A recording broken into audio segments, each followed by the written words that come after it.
It was October 14, 1960, a regular Friday evening in Memphis, Tennessee, and Elvis Presley had stopped in at a small neighborhood grocery store not far from Graceland to pick up a few things he needed for the weekend. Nothing significant, just some basics like milk, bread, and sandwich meat. By this point in his life, Elvis was genuinely one of the most recognized and talked about people in the entire country. He had just completed his military service and come back to civilian life. His films were doing enormous business at the box office, and his music was all over the radio. Everywhere he went, people wanted a piece of him, wanted photographs and autographs and just a moment of his time. But this particular grocery store was one of the few places where things were different. He had been shopping here since long before anyone knew his name, and the staff and regular customers had a kind of unspoken understanding with him. They knew who he was, they respected him, and they gave him room to just be a person. The woman working the checkout that evening was named Dorothy, and she had been at that register for 15 years. She had rung up Elvis's groceries more times than she could count and treated him exactly the same way she treated everyone else. A nod hello, a little small talk about the weather, nothing more. Elvis had thrown on a pair of jeans and a plain shirt without giving a second thought to how he looked, because in this store he never needed to. He grabbed a basket and moved through the aisles at his own pace, and that is when he first noticed the elderly man.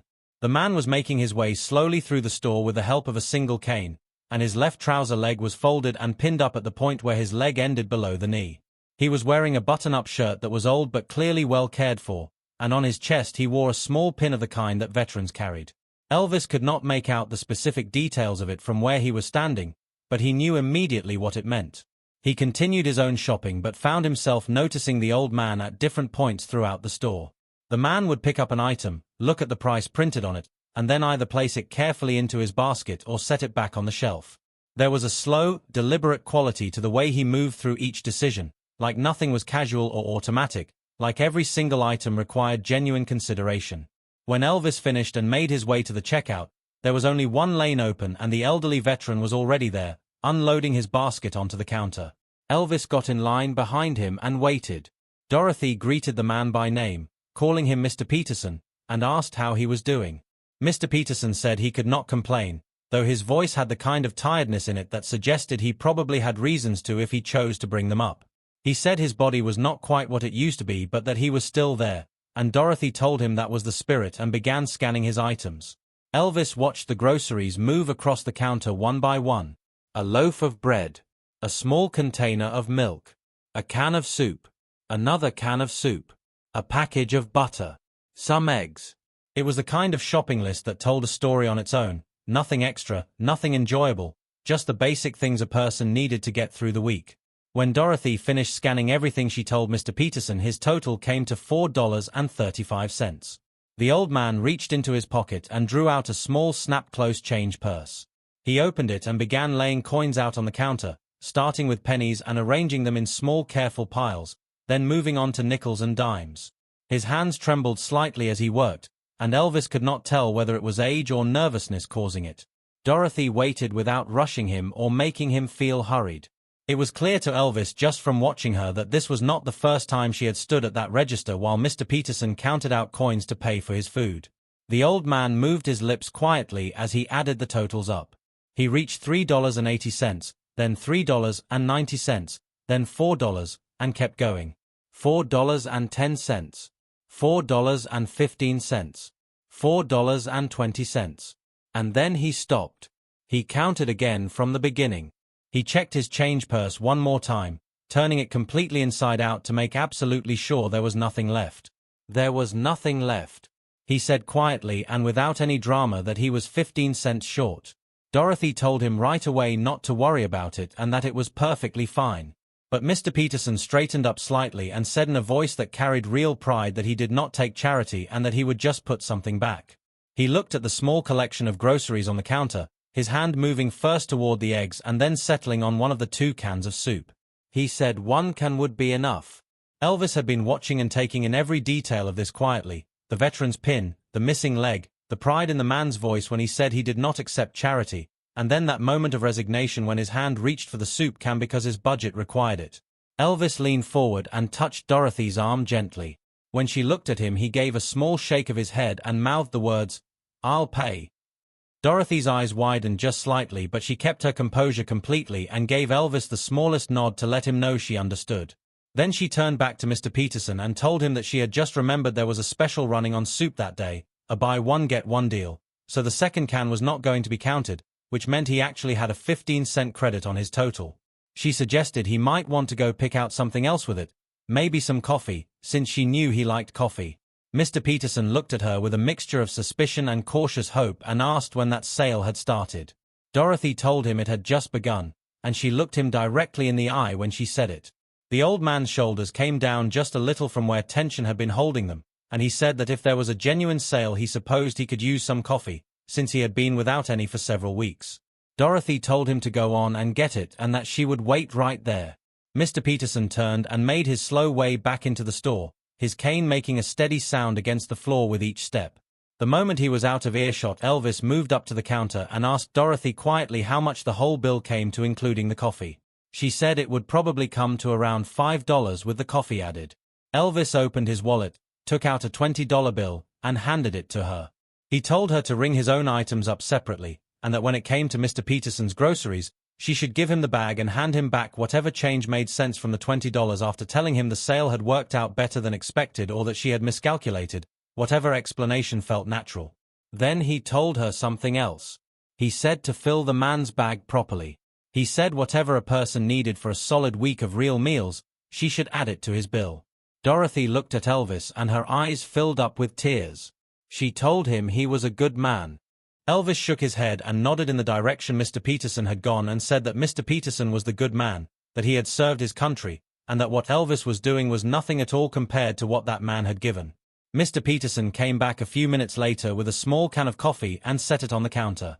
Dorothy added it to the bag with everything else and made a show of recalculating, telling Mr. Peterson that between the soup deal and a coffee special she had not mentioned yet and a small counting error she had made the first time, his actual total worked out to $4.20, which meant she owed him 15 cents back. She counted 3 nickels out into his palm. Mr. Peterson looked at the coin sitting in his hand, then looked at the bag of groceries, then looked back at Dorothy. He asked her again if she was certain she had the numbers right. She told him she was absolutely certain. He stood there for just a moment longer, still processing this small unexpected piece of good luck, and then he said he appreciated it and wished her a good evening and turned toward the door. He was nearly there when Elvis spoke up from behind him. Mr. Peterson stopped and turned around, and it was only at that moment that he really looked at Elvis and recognized him. His eyes went wide just slightly. Elvis walked over to him and said he had noticed the pin on his chest and asked if he had served in the Second World War. Mr. Peterson stood up a little straighter with his cane and said yes, that he had served in the European theater and that he had lost his leg at Normandy, but that he had made it home, which was more than could be said for a lot of the men he had served alongside. Elvis thanked him for his service, and the way he said those words was not the automatic, reflexive way people sometimes say them. There was genuine weight and meaning behind it, and Mr. Peterson heard the difference. His eyes went a little shiny. He told Elvis that was kind of him to say, and mentioned that his granddaughter had Elvis's records and thought he was something special. Elvis said he was just a singer and that Mr. Peterson was the hero. Mr. Peterson shook his head and said he was not a hero, that he had just done what needed doing, the same as all of them had done. Elvis told him that doing what needs doing even when it is hard and even when it costs you something was exactly what made a person a hero.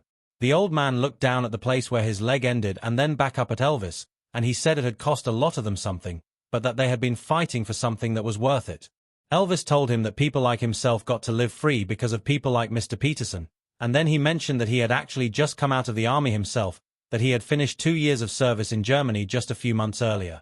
Mr. Peterson looked genuinely surprised and said he had not known that. Elvis told him it had been an honor to serve even in the limited way that he had.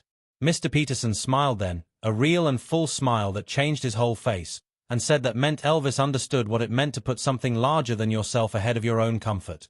Elvis said he tried to, though he was quick to add that he felt he had a very long way to go before he could consider himself in the same company as men like Mr. Peterson.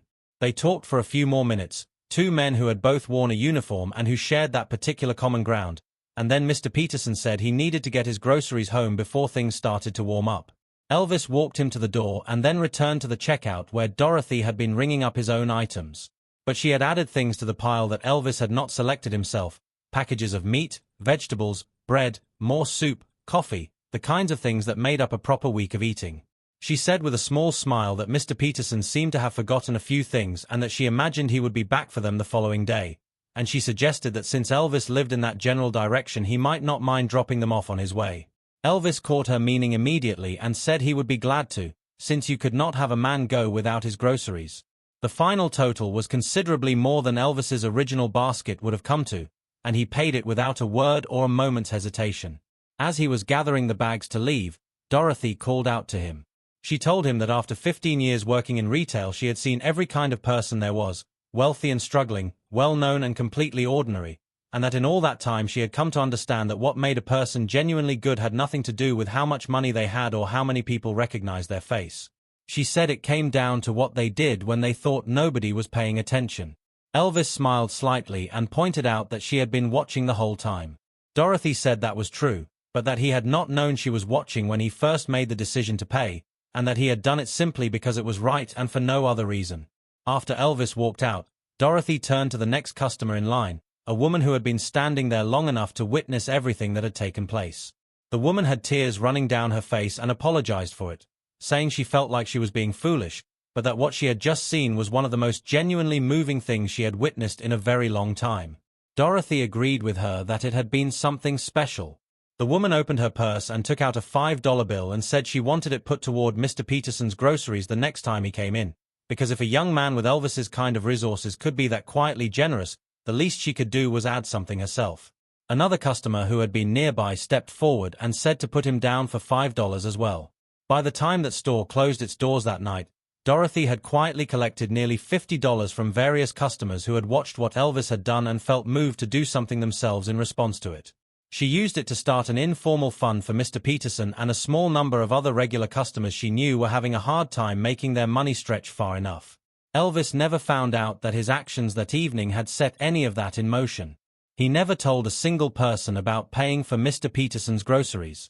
When journalists and reporters over the years asked him about the charitable things he did, he would talk about formal donations he had made to hospitals or schools, but he never once brought up the quiet personal moments like the one in that store.